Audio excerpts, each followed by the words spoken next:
기도합니다. 아멘. 오늘은 505주년 종교개혁 기념주일입니다. 루터가 1517년 10월 31일 날 자신이 교수로 또 주일날은 설교자로도 근무했던 비텐베르크 대학 교회 정문에다가 당시 교황청이나 또 캐톨릭의 잘못된 행위에 대하여 95개 조항에 반박만을 붙인 날이 10월 31일이기 때문에 10월 마지막 주일을 종교개혁주일로 지키고 있습니다. 루터 당시 로마 교황은 네오 10세가 교황이었습니다. 이것은 이탈리아 유명한 명문가 메디치가 출신인데, 메디치가 출신들이 돈도 많이 벌고 세상 권력을 다 가졌는데, 우리 이렇게 돈도 있고 권력도 있는데 우리 집안에서 교황이 한 사람 나오지 않겠냐. 그래서 모든 권력과 모든 재물을 다 동원하여 그 집안에서 이제 교황을 세우는 겁니다. 그렇지, 교황은 하나님에 대해서 아는 건 없고 그 교황의 자리를 이용해서 세상 권력과 부만 추구하는 이런 교황입니다. 그리고 이제 자기 권위를 내세우고 또 정치적 이득을 위해서 큰 건물을 건축했는데, 그게 지금도 있는 베드로 성당, 로마의 베드로 성당이. 근데 거대한 건축물을 건축하다 보니까 이 건축비가 모자란 겁니다. 그 건축비를 모기 위해서 뼈를 낸 게 모든 신자들에게, 모든 그리스도인들에게 면죄부를 팔자. 면죄부. 그래서 이 면죄부를 사는 사람들은 죄를 용서받는다. 면죄부를 팔았습니다. 원래 성경에는 죄를 용서받은 것은 예수님이 십자가에 그걸 용서받는 건데, 교황청에서 사는 면죄부를 사면 구원받는다. 그렇게 한 겁니다. 그리고 살아있는 사람은 구원받는 것이 아니고 세상에 있는 동안 예수 안 믿고 죽은 사람들, 예수 어중간히 믿었던 사람들도 후손들이 면죄비를 사면은 즉시로 천국으로 갔다 한 겁니다. 그래서 우리가 단테의 신곡에 나온 것처럼 이 캐톨릭 교회에 연옥이라는 것이 나오죠. 우리는 연옥을 믿지 않죠. 그 연옥이 뭐 하는 곳이냐 그러면, 땅에서 이렇게 죄를 많이 지은 사람들, 예수 믿어도 어중간히 믿는 사람들, 이 사람들을 그냥 천국에 들어갈 수 없으니까 정화시킨 다음에 천국으로 올라간다. 죄를 많이 지은 사람일수록 연옥에 있는 기간이 길어지고 또 많은 고통을 받는다. 그러니까 자기 조상들이 예수 믿지 않거나 죄를 많이 지은 사람들, 후손들이 이 면죄부를 사고 헌금을 많이 하면 그 즉시로 천국으로 직행하니까 하라. 그렇게 한 겁니다. 근데 이 시대 사람들이 다들 무지했잖아요. 글도 모르는 사람들 대부분이었고. 그러니까 이 얘기를 듣고 이 면죄부 사는 돈을 마련하려고 그렇지 않아도 가난한 사람들이 더 가난하게 더 힘들게 살아가는 겁니다. 이거를 이제 루터가 보고 나서 이대로서는 안 되겠다 결심을 하죠. 물론 그 이전에 루터가 봤을 때 그 당시 교회가 너무 부패하고 타락했기 때문에 이건 아니다 싶었는데, 이 면죄부를 파는 것이 결정적인 어떤 자기가 종교교육을 시작하는 계기가 된 겁니다. 처음부터 루터가 종교교육을 하려는 것이 아니고 성경과 너무 다르게 잘못 나가는 이 교회에 대하여, 이 교황에 대하여 반박을 하고 거기에 대하여 토론을 해보자, 그렇게 한 겁니다. 그런데 이렇게 얘기한 것이 많은 종교 지도자들과 교황에게 자기 이득을 향하는 길이잖아요. 그러니까 공격을 하기 시작하니까 어쩔 수 없이 루터가 이때부터 종교 개혁의 길로 들어서기 시작한 겁니다.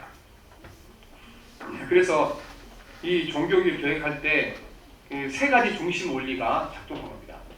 첫째는 신앙의 자유. 신앙은 교회가 강요할 수 없는 거다. 신앙은 개인의 양심이 달린 것이고 하나님의 나사의 문제지 교회가 신앙을 강요할 수 없는 거다. 그렇게 이제 주장했습니다. 두 번째는 성경의 권위를 하는 겁니다. 왜냐하면 이때 당시는 교황의 말이 성경 말씀과 똑같은 권위를 가졌다. 그 교회의 권위는 성경의 권위를 앞선다. 이렇게 얘기했거든요. 그런데 성경을 넘어서는 진리가 올 수 없잖아요. 그래서 이 교황청의 말을 듣고 한 신학자는 교황들의 말을 비교를 했어요. 비교.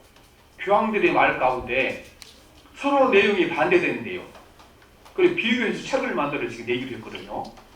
아니 교황의 말이 하나님 말씀과 똑같으면 같기라도 해야지. 어떤 교황은 이렇게 하고 어떤 교황은 저렇게 하고 교황들까지 하는 말도 틀린데 어떻게 하나님 말씀이냐 이렇게 강조를 한 거죠. 모든 권위는 성경에서 나온다. 교황의 말도 아니고 교회의 말도 아니고 교회와 모든 교황은 성경의 원리에 순종하는 말씀입니다. 그 다음에는 성경 해석의 원리를 가진 겁니다. 이때 당시 교회에서 교황청을 비롯하여 성경은 개인이 해석할 수 없다. 성경 해석할 수 있는 권리는 교회만 가지고 있다. 이렇게 합니다. 그래서 교인들에게 성경을 주지를 않았어요. 16세기 루터가 종교개를 쓰길 때 일반 신자들은요 성경 만져보지도 못했어요. 그리고 성경이 일반인들이 읽을 수도 없었어요. 왜냐하면 다들 라틴어로 되어 있었으니까. 라틴어를 아는 사람만 성경을 읽을 수 있게 됐죠. 그래서 당시는요 그 신부들과 교회 지도자를 추기경 이런 사람들 가운데서도 평생 성경을 한 번도 안 읽어본 사람이 많은 거예요. 왜냐하면 이 교황자를 넣기 위해서 재물과 권력을 이용했잖아요. 자기가 이 레오 10세 같은 교황이 된 다음에 어떤 큰 도시 교회가 비우게 되면 이제 자기 임명을 하는 누구를 임명이냐 그러면요 자기 조카들, 자기 친구들 임명을 했는데 이 사람들이 성경을 한 번도 안 읽어본 사람들이요. 임명은 성경을 알길 사람들이 그러니까 이제 성경을 해석하는 원리를 자기들이 갖기 위해 성경도 출판하지 못하게 된 거죠. 종교개혁을 하면 제일 먼저 한 일이 뭡니까?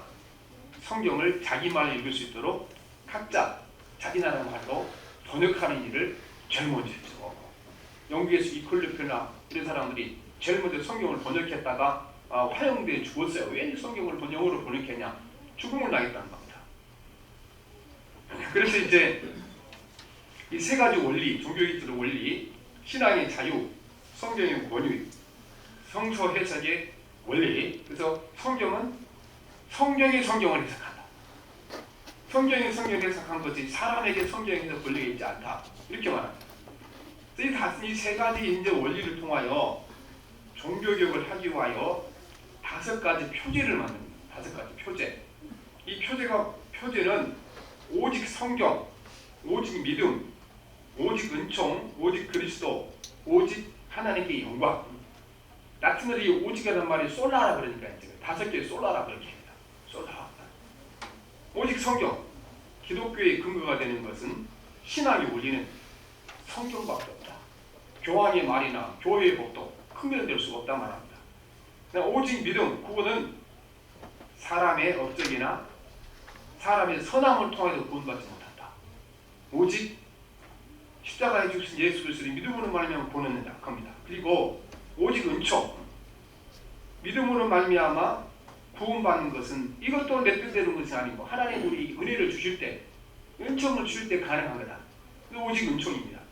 그 다음에 우리가 모든 이제 성경의 중심이 예수 그리스도고 우리가 믿어야 할 대상이 예수 그리스도고 우리가 말하는 은총 중에 가장 큰 은총이 하나님이신 예수님이 이 땅에 오신 게 가장 큰 은총이다. 그래서 오직 그리스도 이렇게 된 거죠. 마지막에 오직 하나님께 영광. 오직 믿음으로 말미암아 구원받은 사람들은 남은 삶을 하나님께 영광을 돌리는 삶이 한다 이렇게 말씀하는 것입니다. 그런데 종교개혁할 때 루터는요, 이 5가지 표제 중에 오직 믿음에 초점을 맞춘 겁니다. 오직 믿음. 이는 오직 믿음으로 말미암아 살리라. 우리 고유는 믿음으로인데 여기에 초점을 맞춘 겁니다. 사실은 이 믿음 안에 나머지 그 3개가 다 들어가 있는 거예요. 왜냐하면 그 믿음의 근거는 성경책이잖아요. 믿음은 들으면서 나며 했으니까. 그리고 믿음을 가지는 하나님 은총을 내려줘야 믿는 것이고 또 믿음의 핵심은 예수 그리스도니까 사실은 믿음으로 구원 얻는다. 이거는 그 4가지 이제 주제를 다 포함하고 있는 거죠. 그리고 마지막 이제 하나님께 영광. 이건 주제가 다른 거죠. 다르게 주제가 되는 것입니다. 그래서 루터는 이제 사실 네 가지가 포함되어 있는 오직 믿음으로 말미암아 이거를 강조 두었는데, 왜냐하면 당시 종교개혁을 할 수 있도록 결정적인 근거가 된 것은 이제 면죄부를 팔았기 때문인 것입니다. 면죄부를 팔 때 교황청에서 각 나라마다 책임자를 주고 그 책임자의 헌금을 많이 걷고 면죄부를 많이 팔면 거기 인센티브를 준 거예요. 이 사람들은 물불을 가지고 팔려고 노력했죠. 그리고 그거를 이제 다른 사람을 선전할 수 있는 선정관을 세워준 거죠. 말을 잘하는 사람이 있죠, 진짜로. 이 사람은 거짓말도 진실체도 말하는 사람들. 이런 사람을 붙여서 모든 성도들과 교인들을 속이기 시작한 겁니다. 그래서 이제 그 면죄부가 우선이기 때문에 이걸 못 파게 하는 것이 우선이기 때문에 믿음은 오직 구원은 믿음으로만 받는 이걸 강조하게 된 겁니다. 이것은 그런데 루터가 만들어낸 게 아니고 당시 잃어버렸던 기독교의 중요한 진리, 믿음으로 말미암아 구원을 얻는다. 이 진리를 루터가 다시 발견한 거죠. 처음에 루터도 이제 구원은 자기 노력과 그 다음에 자기 이제 경건함을 얻는 줄 알고 굉장히 이렇게 이제 고통도 많이 겪기도 하고 또 이제 그 경건 생활을 이렇게 했습니다. 그런데 아무리 그렇게 해도 마음이 편하지 않으니까 이게 문제가 아니냐. 성경을 읽다 보니까 구원은 오직 믿음으로만 얻는다. 이 진리를 발견하게 된 것입니다. 그래서 우리가 이제 이 진리를 가장 잘 설명해 놓은 것이 로마서 3장 27절 28절이죠. 그런즉 자랑할 때가 어디냐? 있을 수가 없느니라. 무슨 법으로냐 행위로 하냐 아니라 오직 믿음의 법으로니라. 그러므로 사람이 의롭다 하심을 얻은 것은 율법의 행위에 있지 않고 믿음으로 된 줄 우리가 인정하노라. 그래서 루터가 종교개혁을 할 때 바로 이것, 율법이나 행위가 사람이 업적이나 선함이 되는 것이 아니고 십자가에 죽으신 예수 그리스도, 부활하신 그리스도를 믿음으로 말미암아 구원을 얻는다. 이 진리를 강조하게 되는 겁니다. 그런데 이 믿음으로 말미암아 구원을 얻는다. 이 진리를 또 사단이 교묘하게 이거를 오용해서 교회에 많은 혼란을 가지게 만들었습니다. 믿음으로 말미암아 구원을 얻는다. 이 진리를 이제 계시를 받아서 이렇게 이제 교회에 선포하신 분이 사도 바울이잖아요. 사도 바울이 이제 구약 성경을 연구하고 또 자기 생명의 계시를 받아서 예수 그리스도를 믿음으로만 구원받는다. 이 원리를 발견하고 이거를 편지로도 알리고 설교할 때마다 했죠.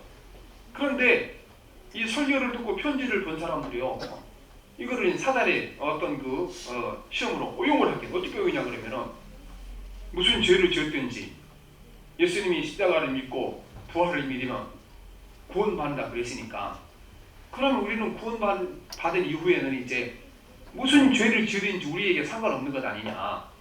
그러니까 예수 믿고 믿음으로 구원받았고 또 죄 지으면 하나님 앞에 가서 죄를 구하고 용서받으면 되니까 그냥 내 멋대로 사면 된 것이 아닌가. 그래서 죄 지을 자유를 얻었다고 생각합니다. 예수께 십자가에 죽으시는 우리를 죄로부터 해방하는 자유를 얻었는데 이 사람들은 죄를 지을 자유를 얻었다고 이렇게 착각을 한 겁니다. 그래서 사도 바울도 이 믿음으로 말미암아 구원받는 이 진리를 오용하는 사람들이기 때문에 골치를 아팠죠. 그것도 이제 로마서 6장에 보게 되면 이렇게 잘못된 생각을 가진 사람들에게 그 말씀을 하고 있는데, 로마서 6장 1절 4절에 보면 이런 말씀입니다. 그런즉 우리가 무슨 말 하리요? 은혜를 더하게 하려고 죄에 거하겠느냐? 그럴 수 없느니라. 우리가 큰 죄를 지으면 하나님의 큰 은혜가 필요하죠. 용서받는데. 근데 그 큰 은혜를 받기 위해서 죄를 계속 짓자. 이렇게 하면 되겠냐? 그래서는 안 된다는 말이죠. 죄에 대하여 죽은 우리가 어찌 그 가운데 살리요? 그렇죠. 우리 예수를 믿는다는 것은 이제 앞으로 죄 짓지 않고 살아가도록 길을 열어준 건데 그 죄를 들어가면 되겠느냐 말씀하죠. 물론 그리스도 예수 앞하여 세례를 받은 우리는 그의 죽으심과 합하여 세례를 받은 줄 알지 못하느냐. 그러므로 우리가 그의 죽으심과 합하여 세례를 받음으로 그와 함께 장사되었으니 아버지의 영광으로 말미암아 그리스도를 죽은 자 가운데 살리신 같이 우리로 또한 새 생명 가운데 행하게 하게 아니라 말씀하십니다. 세례를 받는 건 예수님과 함께 우리가 좋은 것이고 예수 안에 새롭게 태어났는데 왜 다시 우리가 죄를 지면 되겠느냐? 우리는 이제는 새 생명을 얻었으니까 생명의 길을 가야 한다 말씀하시는 것입니다. 그래서 예수님 십자가에 죽으심으로 우리 죄에서 구원해 주신 것은 이제는 죄의 종으로 살지 말고 생명 대신 예수님의 종으로 살아가라고 말씀하고 있는 것입니다. 그래서 사단이 이 교를 이용해서 믿음으로 구원받으니까 마음대로 살아도 된다. 우리 죄질을 잘 얻었다 이렇게 얘기한 겁니다. 그런데 이 문제가요. 루터에게 똑같죠. 루터에게. 루터가 이 진리를 발견하고 우리가 구원받는 것은 뭐 헌금을 많이 한다고 된 것도 아니고 그러니까 선하게 사는 것도 아니고 구원받는 길은 하나밖에 없다. 우리 죄를 십자가에 죽으신 예수 그리스도를 믿는 것밖에 다른 길은 없다고 말씀하셨잖아요. 그래서 이제 이 진리를 전했죠. 그런데 이 바울 시대의 어리석은 교인들 같이 루터 시대에도요 이 말씀을 또 이제 왜곡하기 시작한 겁니다. 그래서 루터가 종교교육한 지 10년쯤 지났을 때 이 문제가 교회에 심각해진 겁니다. 원래 캐톨릭 교회에 있다가 독일의 많은 교회들이 이제 루터가 하는 종교교육 교회로 다 이제 간판을 바꾸고 하는 거죠. 그런데 그 교회들 가운데 문제가 생기기 시작합니다. 어떤 문제가 생기자 그러면요. 똑같이 생각한 거예요. 그 교회를 이제 이끌어가는 목사님들이 특별히 이제 이제 우리가 믿음으로 구원받고 무슨 죄를 지도 용서받는데 그러면 우리가 마음대로 살아야 되는 것 아니냐. 방조하고 방탕하고 또 경건성을 힘쓰지 않고 이렇게 살아가는 겁니다. 그들은 이제 믿음으로 구원받는다 이 진리를요 우리가 이제 죄를 지을 자유를 얻었다 이렇게 생각합니다. 그러니까 죄의 노예로 사는 사람들을 하나님의 노예, 하나님의 이제 종으로 바꾸주는 것이 십자가의 진리인 이걸 깨닫지 못한 겁니다. 그래서 우리가 이러려고 종교교육했나 이런 탄식이 교회에서 쏟아져 나오기 시작합니다. 그러고 이제 이 루터가 생각합니다. 이거를 해결하기 위해서 시찰위원회를 만듭니다. 그 대학 신학교 교수 한 사람, 또 그 목사 한 사람, 시의회 의원 가운데 한 사람. 그때 당시에는 거의 각 종교국 같습니다. 그래서 각 교회 이제 이분들을 보내서 교회 형편을 살피고 잘못된 교리를 바로잡으라 보낸 거죠. 지금도 우리 노회에 시찰회가 있죠. 이 시찰회가 중요한 건데 요즘 우리 시찰회에서는 이제 거의 일을 못해요. 교회나 이렇게 목회자들이 잘못된 방향으로 가게 되면 미리 가서 알고 이제 예방하고 시찰을 만들어 놓거든요. 지금 이제 보면 그 서류 통과하는 기관이죠. 그래서 제가 이 시찰의 기능을 알기 때문에 시찰에서나 노예에서나 같은 건 지속적으로 주장하는 데 가서 이 시찰의 기능을 살려서 교회가 문제가 생기며 시찰리에 동망 있는 목사님 미리 가서 이거를 해결하고 해야지 이렇게 시찰의 기능을 살려야 한다. 근데 바로 시찰의 기능이 이게 루터 때 이 타락한 교회를 살리는 길이 거기서 열리게 된 것입니다. 그래서 이제 보면 그 차세대 종교교역자가 일어나거든요. 루터는 1세대 종교교역자고 차세대 종교교역자는 칼빈인 사람이 일어나죠. 칼빈, 다음 세대 종교교역자가. 그런데 칼빈이 종교교역을 했을 때는 이제 믿음으로 구원받는 이 진리가 충분히 전해졌죠. 그래서 칼빈은 종교교역을 할 때에 이 표제를 바꿉니다. 루터가 종교교역을 할 때는 믿음으로 오직 믿음 여기에 초점이 맞춰졌죠. 칼빈이 종교교역을 할 때는 오직 하나님께 영광으로 바뀝니다. 그래서 보면 사실은 종교교역이요 두 가지 표제가 중심이죠. 오직 믿음. 왜냐하면 오직 믿음 안에 오직 성경, 오직 은혜, 오직 예수 그리스도까지 포함되어 있다고 그랬죠. 그러면 한 가지 축은 뭐냐면 하나님께 영광이거든요. 이 앞에 축은 이제 우리가 어떻게 구원을 받느냐, 구원의 길에 대해서 말하고 하나님께 영광은 구원받은 이후에 어떻게 살아가야 되는가 여기에 중심을 두는 것이 하나님께 영광이니까 오직 하나님께 영광. 그래서 칼빈이 생각한 거기를 이제는 우리가 믿음으로 말미암아 구원받는다. 구원의 원리에 대해서는 충분히 알았다. 이제는 구원받는 것을 어떻게 살아야 되는가 이거를 강조하기 위해서 이 칼빈이 종교개혁을 하면서 오직 하나님께 영광 이를 강조합니다. 그래서 이 칼빈이라는 사람이 장로교를 창시했으니까 우리 장로교의 신앙의 모토는 뭡니까? 신앙의 주제는 하나님께 영광이에요. 그래서 장로의 신학교에 가면 앞에 큰 돌인데 거기에 글로리아가 새겨져 있어요. 글로리아가 우리가 이제 그 영어로 영광이잖아요. 하나님께 영광.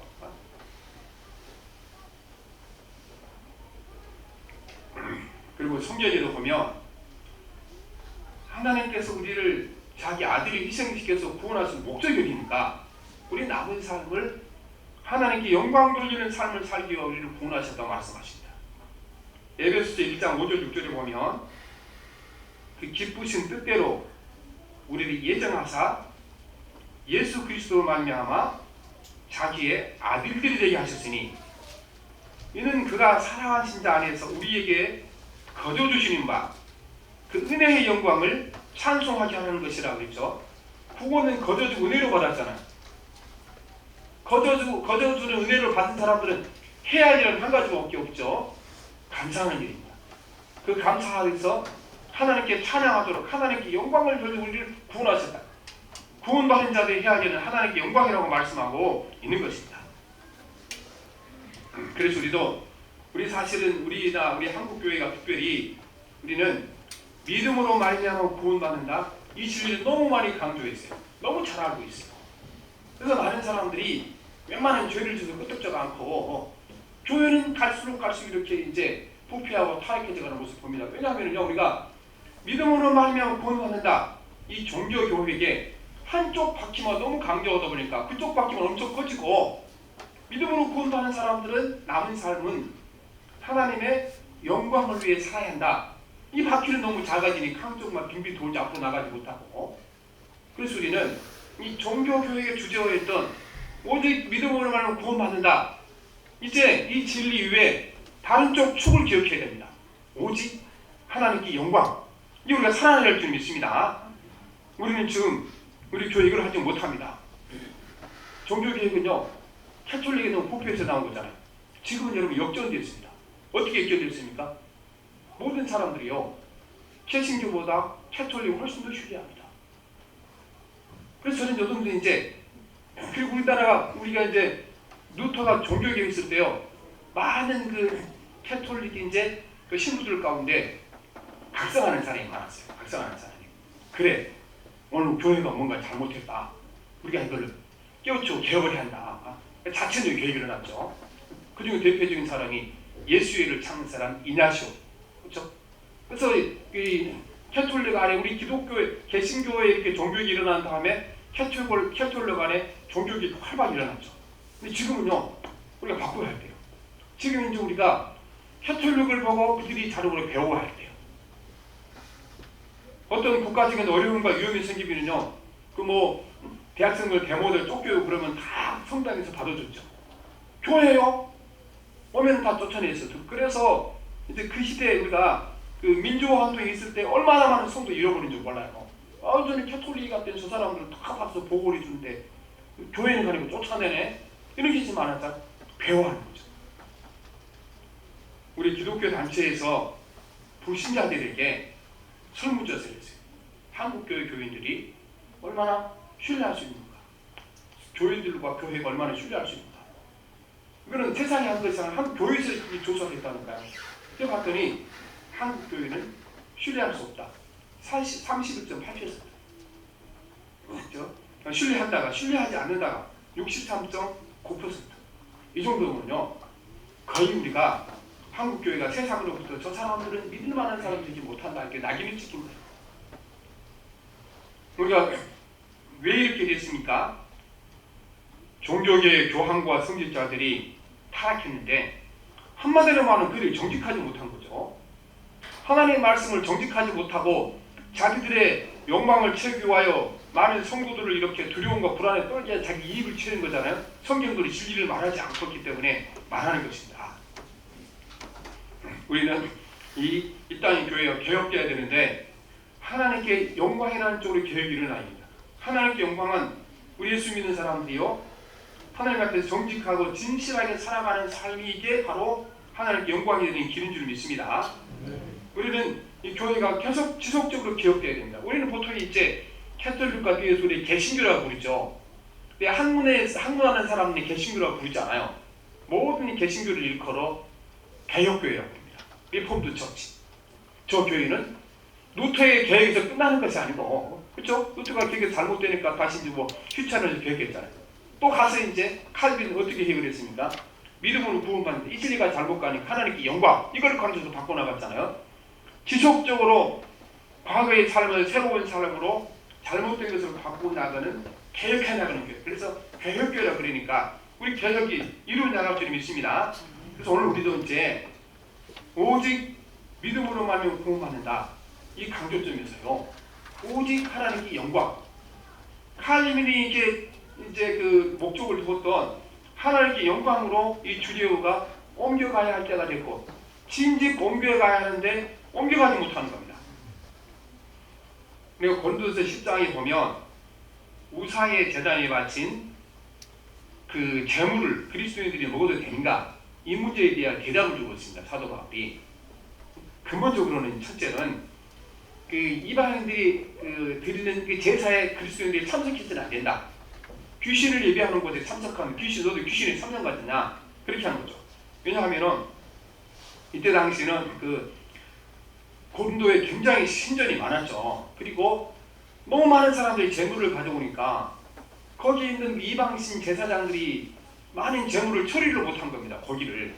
그냥 남는 고기를 어떻게 했습니까? 이거를 정육점에 갖다 넘겨서 판 겁니다. 자기가 도축을 해서 팔게 되면 비싸잖아요. 신전에서 남은 걸 가지고 있는 값을 싸게 사서 비싸게 팔 수 있잖아요. 정육점 이 고기를 많이 팔았는데, 이걸 알고 있는 이제 그리스도인들이 저 고기 저거 이방신에게 제사되는 고기인데 저걸 우리가 보고 고민이 많았죠. 이 고민을 해결하기 위하여 고린도서 10장을 쓴 거예요. 첫째는 그래서 이방인들이 제사 드리는 걸 참석하지 말라.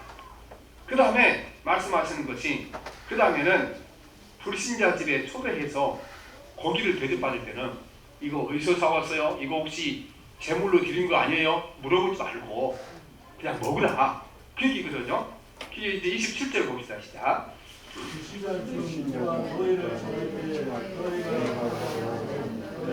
산에 넣은 것은 무엇인지 양심으로 묻지 말고 먹으라 그러죠. 사도 바울이 왜 먹어도 되는가, 그 이유를 말씀하시는데, 세상의 모든 것은 근본적으로 이건 하나님의 것이다. 우리 아버지 것이니까 아버지 것 내가 먹는 게 무슨 문제가 되냐, 그 얘기거든요. 그게 10장 26절 봅시다. 시작. 이는 땅과 거기에 충만한 것이 주의 것이니라. 주님의 것이니까 뭐 제사상에 올렸다고 문제가 되겠냐, 먹어라, 그렇게 얘기했죠. 그런데 어느 집에 식사하러 갔더니, 아니 누구 집사님 목사님 이거요, 신전에 제사 드리는 건데 제가 좀 사왔어요. 그 말을 드리면 그때는 먹어서는 안 된다. 그 사람의 양심과 나의 양심을 위해서 먹어서는 안 된다. 31절 봅시다. 시작. 자, 31절 아니고 28절 시작.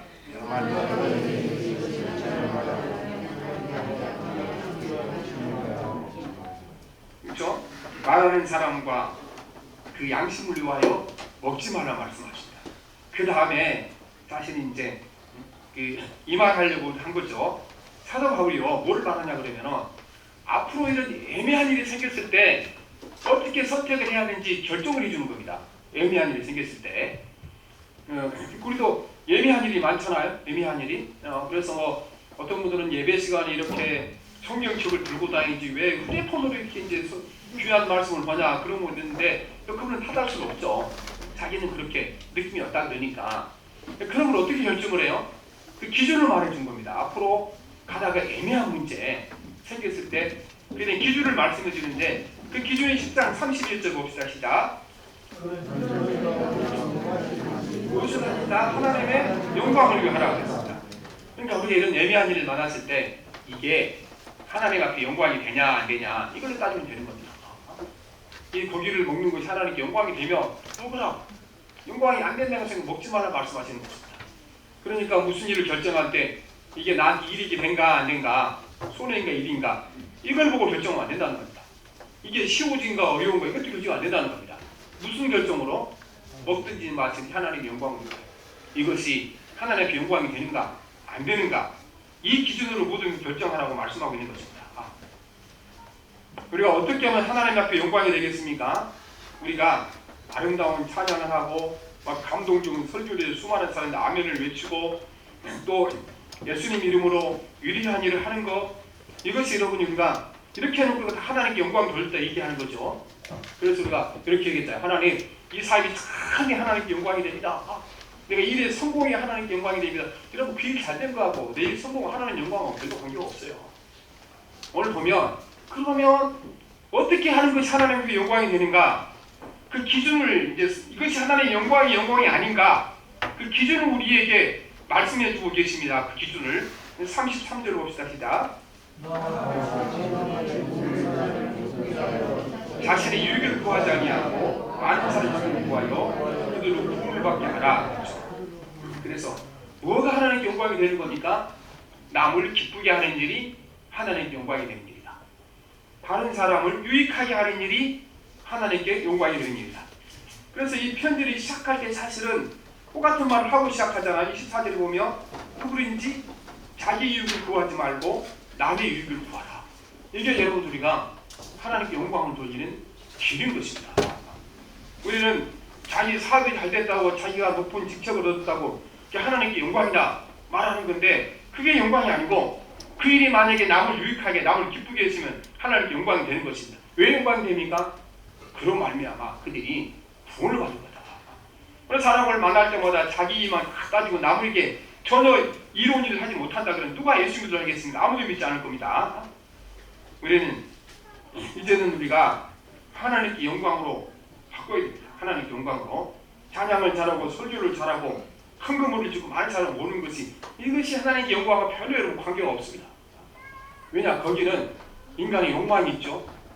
그래서 우리가 진짜 무엇을 하는지 남을 기쁘게 남을 유익하게 할 때 그들이 나를 통하여 어떻게 돼요? 나를 통하여 하나님을 만나게 되기 때문에 그 영광이라고 말씀하고 계시는 것입니다. 우리는 이 시대에 우리 한국교회가 어떻게 해야 됩니까? 우리 모든 성들이 정직함과 성실함을 우리가 배워야 됩니다. 오늘 우리 모든 이제 많은 교회들이고 많은 교회 많은 목회자들이 이 정직과 신실하지 못하기 때문에 세상이 인정하지 못하고 하나님의 영광을 드러내지 못하고 살아갑니다.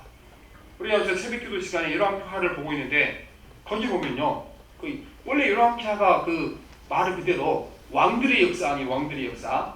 근데 거기 이 열왕표하를 기록하는 그 신학자가 누구를 기록하냐 그러면요, 석수쟁이, 목수, 미장이 이 세 종류의 사람들을 칭찬하는 기록이 나옵니다.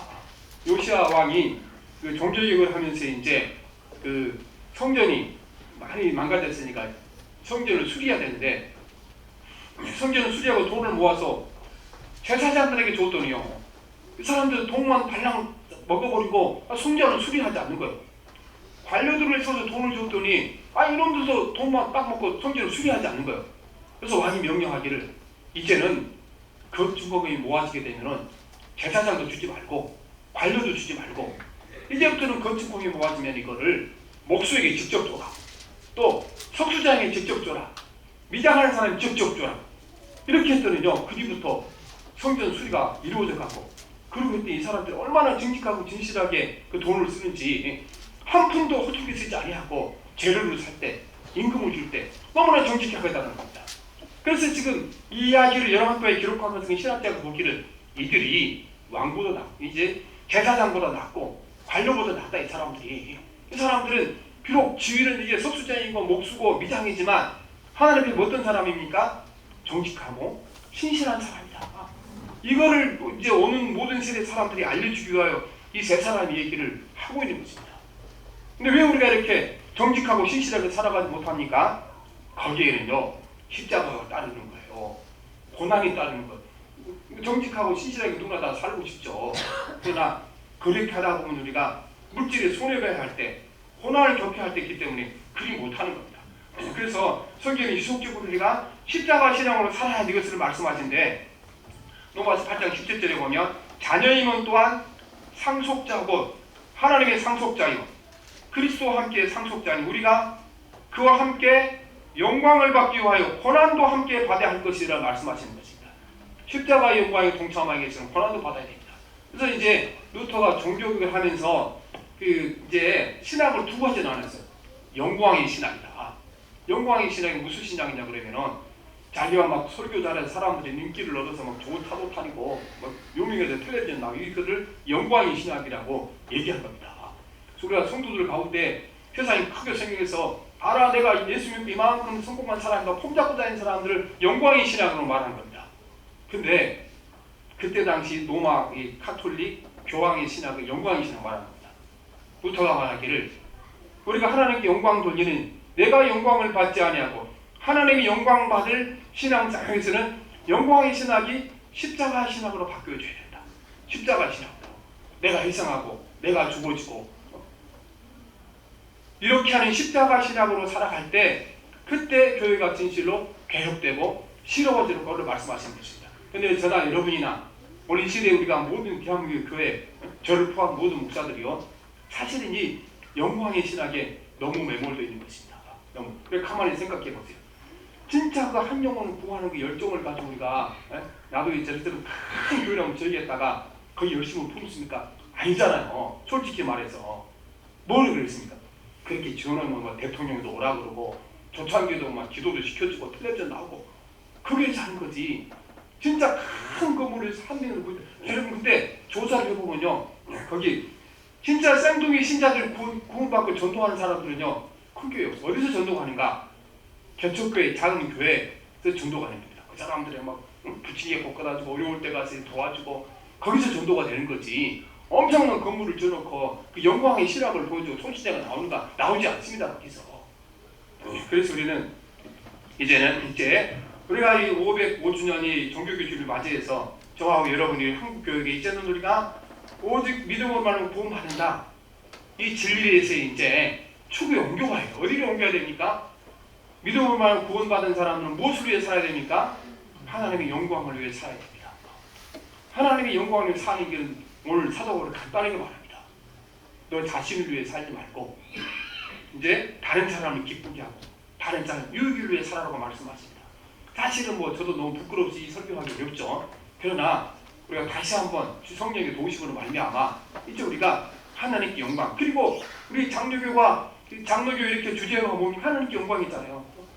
장로교를 칼빈이 만들어야 돼. 칼빈이 만들 때 오직 믿음으로 구원받는다. 이 진리가 이제는 한 단계 성숙해져야 된다. 믿음으로 구원받은 사람들이 이제 남은 삶을 하나님께 영광을 돌리게 살아야 된다. 그렇게 말씀하게 된 것입니다. 그래서 우리가 이제 현실을 바꿔서 정말로 이 개혁이 필요할 텐데 우리는 이제 나의 남은 삶을 오직 하나님께 영광을 돌리는 삶이 되도록 결단하고 결심해야 되겠습니다. 기도하겠습니다. 살아계신 하나님 아버지, 주께서 우리를 구원하시고 십자가에 죽으신 것은 우리를 구원하시 하나님의 자녀 삼으시고 남은 생에는 하나님의 자녀들 거룩하게 살아 하나님께 영광을 주기로 구원하셨는데 하나님 우리가 구원받은 자녀로서 오직 하나님께 영광을 주는 삶을 살지 못하고 나의 영광을 위해 살아갈 때가 너무 많았습니다. 하나님 오늘도 우리가 주님 앞에 하나님 남을 유익하게 남을 기쁘게 하지 못하고 나를 유익하게 나를 기쁘게 하는 삶을 하나님 아버지 통의하고 자복합니다. 이제 우리 남은 삶은 진실로 주님의 십자가를 바라보며 남을 기쁘게 남을 행복하게 하는 삶을 살아가 도우셔서 우리 삶이 하나님께 영광 돌리고 하늘로부터 큰 복을 받는 성도가 되게 하시옵소서. 예수님 이름으로 기도합니다. 아멘.